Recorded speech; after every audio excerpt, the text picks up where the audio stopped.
Jane aspirants, welcome to the fourth chapter of our class 10 chemistry, that is carbon and its compound.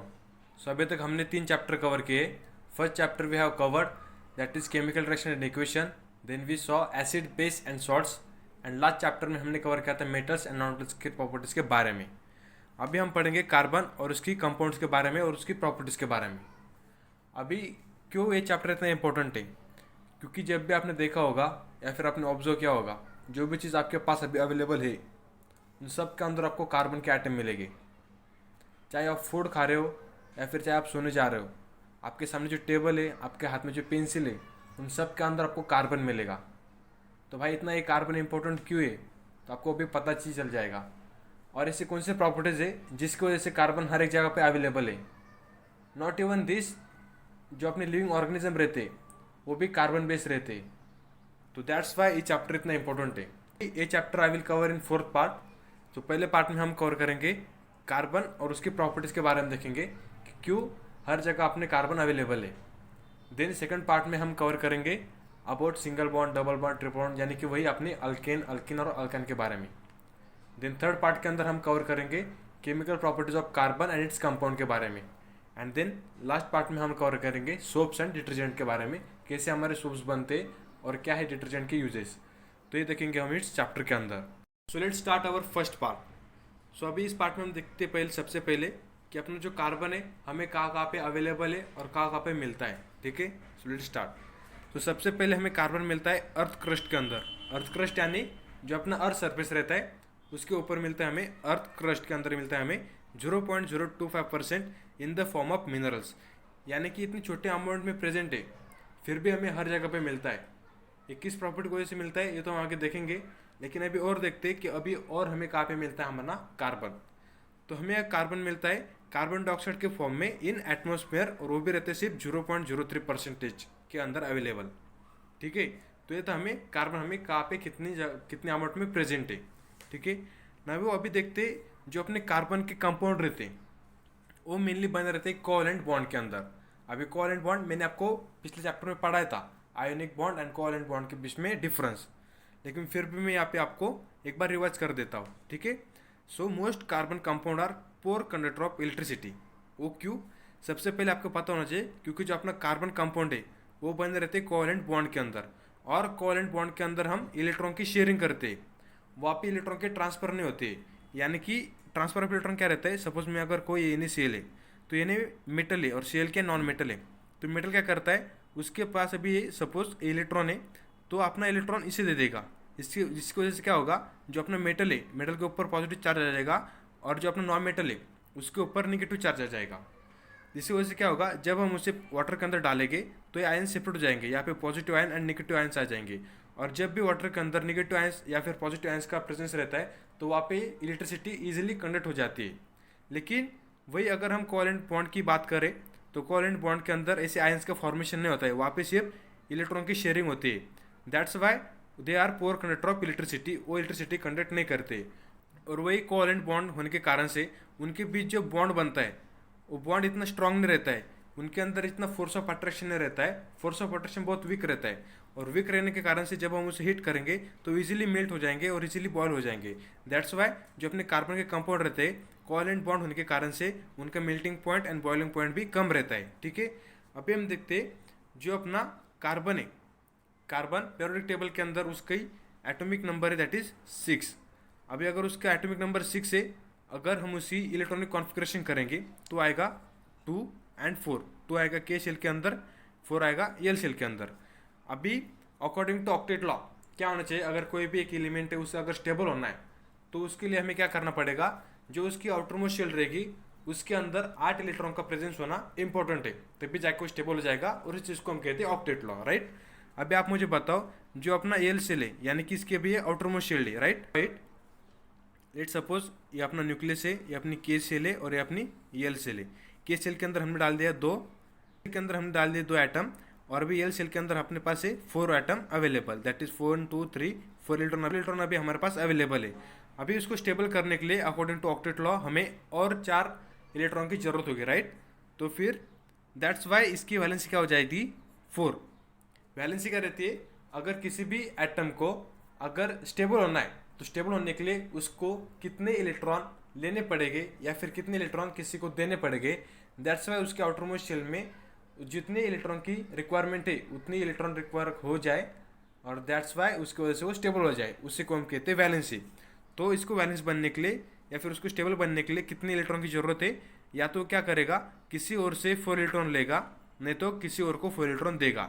अभी हम determine कैसे करते थे, जो ऑप्शन उसके पास सुटेबल है, अगर मैं आपको कहूँ किसी को अगर स्टेबल होना है तो उसको 2 इलेक्ट्रॉन देने पड़ेंगे, नहीं तो 6 इलेक्ट्रॉन लेने पड़ेंगे, तो उसके पास फेवरेबल ऑप्शन कौन सा है, किसी को 2 इलेक्ट्रॉन देना इंस्टेड ऑफ किसी से 6 इलेक्ट्रॉन लेना, राइट। तो लेकिन यहाँ पे कार्बन का क्या है, कार्बन के पास दोनों भी सेम है, या तो 4 दे सकता है या तो 4 ले सकता है, दैट्स वाई इसकी वैलेंस है 4। और इसी चीज़ को मैं अभी आपको आगे बताऊंगा इसका इंपॉर्टेंस क्या है, ठीक है। तो अभी के लिए आप इतना सिर्फ याद रखिए।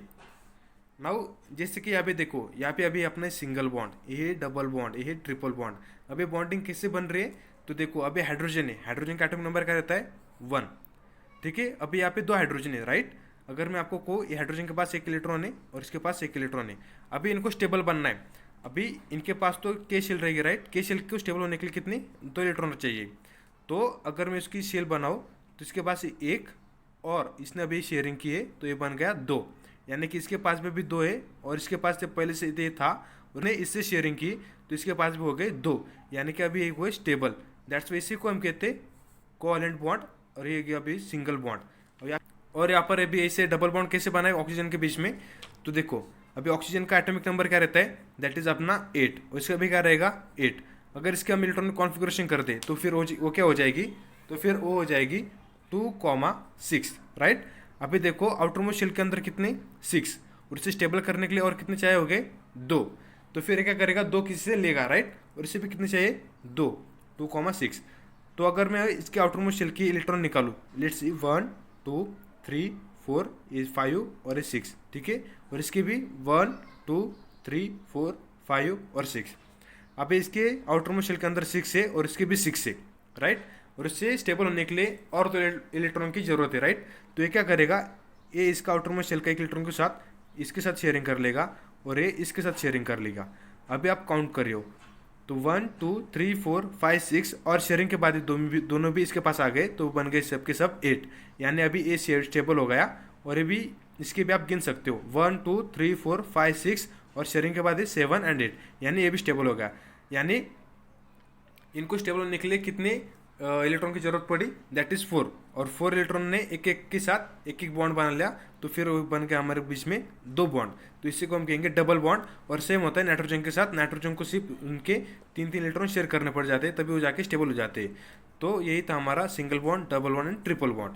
अभी कार्बन क्या रहता है फिर अपना टेट्रावैलेंट, क्यों, क्योंकि कार्बन को सीधा 4 बॉन्ड बनाने होते हैं दूसरे कार्बन के साथ, तो इसी को हम कहते हैं टेट्रावैलेंस, यानी कि कार्बन की जो वैलेंस रहती है वो रहती है टेट्रावैलेंसी। नाउ अभी हम देखेंगे एलोट्रोप्स ऑफ कार्बन।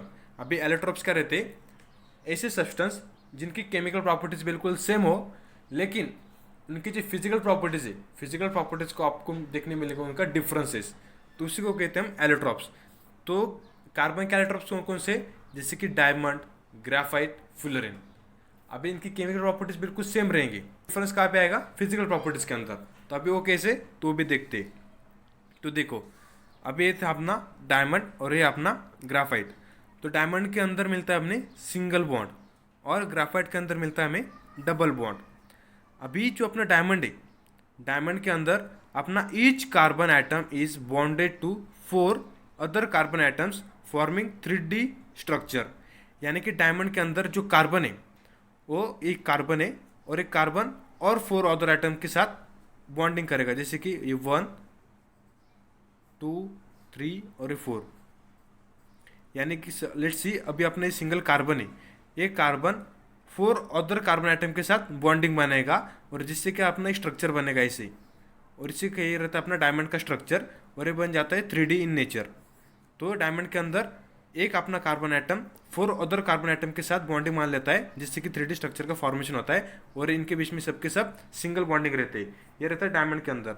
और ग्राफाइट के अंदर क्या रहता है, जो अपना एक कार्बन रहता है वो अदर 3 कार्बन के साथ बॉन्डिंग मान लेता है जिससे कि उनके बीच में डबल बॉन्ड आ जाए और वो अपना 2D स्ट्रक्चर बना ले, इसी को हम कहते हैं ग्राफाइट। और ग्राफाइट का रहता है गुड कंडक्टर ऑफ इलेक्ट्रिसिटी, ठीक है। Instead of in non metal थे, लेकिन फिर भी एक गुड कंडक्टर ऑफ इलेक्ट्रिसिटी है, जो कि मैंने आपको पिछले चैप्टर में पढ़ाया था जब मैं आपको फिजिकल प्रॉपर्टीज़ के बारे में पढ़ाया था नॉन मेटल्स के। ये था अपना एक्सेप्शन नॉन मेटल्स का। तो इनके बीच में बन जाता है डबल बॉन्ड, ये रहता है हेक्सागोनल इन स्ट्रक्चर और स्मूथ एंड स्लीपर रहता है। अभी आप ये पेंसिल का जो लीड देख रहे हो, ये लीड भी बना है ग्राफाइट से, ठीक है। तो ये ग्राफाइट भी गुड कंडक्टर ऑफ इलेक्ट्रिसिटी है। और ये अपना 2D स्ट्रक्चर, डायमंड अपना 3D स्ट्रक्चर। तो ये था अपना एलेक्ट्रोप के बीच में डिफरेंस, कौन कौन से डायमंड और ग्राफाइट के बीच में। अभी हम और देखते हैं फुलरिन। फुलरिन भी एक कार्बन का एक एलेक्ट्रोप है, जिसका शेप रहता है फुटबॉल जैसे। यानी इसके अंदर क्या होता है, एक कार्बन 60 कार्बन एटम के साथ बॉन्डेड रहता है, और जब वो 60 कार्बन एटम के साथ एक बॉन्डिंग मान लेता है तो उसका शेप एक फुटबॉल जैसे बन जाता है। दैट्स वाई हम फुलरिन का शेप फुटबॉल जैसे कंसिडर कर लेते हैं। और ये भी अपना एक कार्बन का एलेक्ट्रोप है। एलेक्ट्रोप यानी same chemical properties but different in physical properties, ठीक है। तो ये थे अपने एलेक्ट्रोप्स ऑफ कार्बन। अभी बारे जो मैं आपको इतनी देर से बता रहा था, कार्बन हर एक जगह पे प्रेजेंस है, ठीक है। इंस्टेड ऑफ ये प्रेजेंट एक स्मॉल अमाउंट में, फिर भी हमें वो देखने मिलता है हर एक फॉर्म के अंदर। तो ऐसा क्यों? क्योंकि इसकी प्रॉपर्टीज है कैटेनेशन। अभी कैटेनेशन क्या है? Carbon has unique ability to form bonds with other items of carbon rise to large molecule. मैंने आपको क्या कहा था, जो अपना कार्बन है, कार्बन के आउटर मोस्ट शेल के अंदर सिर्फ 4 इलेक्ट्रॉन प्रेजेंट है, और इसे स्टेबल होने के लिए और 4 इलेक्ट्रॉन की जरूरत रहती है। या तो किसी को देगा या फिर किसी से और 4 आइटम लेगा जिससे वो स्टेबल हो जाए, राइट। लेट्स सी, अभी इसके पास लेट्स सी 4 है, 1 2 3 4, और एक कार्बन है उसके पास भी 1 2 3 4। तो एक कार्बन है, कार्बन को दूसरे और जगह पे जाने की जरूरत ही नहीं है, क्योंकि उसका सिमिलर जो भाई है उसका कार्बन दूसरा आइटम, उसके पास भी 4 है। तो ये क्या करेंगे, आपस में बॉन्डिंग मान लेंगे। लेट्स सी यहाँ पे एक है, और लेट्स सी यहाँ पे भी और एक है, ये इसके साथ बना लेगा। जो ऊपर वाले भी और किसी के साथ बना लेंगे। ऐसे ऐसे इसका मतलब एक पूरी की पूरी जो कार्बन की चेन है, वो कार्बन की चेन बहुत लंबी हो जा सकती है, और जितनी ज़्यादा वो कार्बन की चेन बढ़ती जाएगी, उसी एबिलिटी को हम कहते हैं कैटनेशन पावर ऑफ कार्बन। और एक कैटनेशन पावर ऑफ कार्बन सिर्फ एक ही एटम के पास है, जो है अपना कार्बन, ठीक है। तो ये रीज़न था क्यों हमें कार्बन हर एक जगह पे प्रेजेंस मिलती है उसकी कार्बन की, ठीक है। यही कैटनेशन पावर उसको हेल्प करती है दूसरे एटम के साथ बॉन्डिंग बनाने के लिए, ड्यू टू उसकी वैलेंस रहती है 4, और वो किसी के साथ भी बॉन्डिंग बना लेता है इजीली से।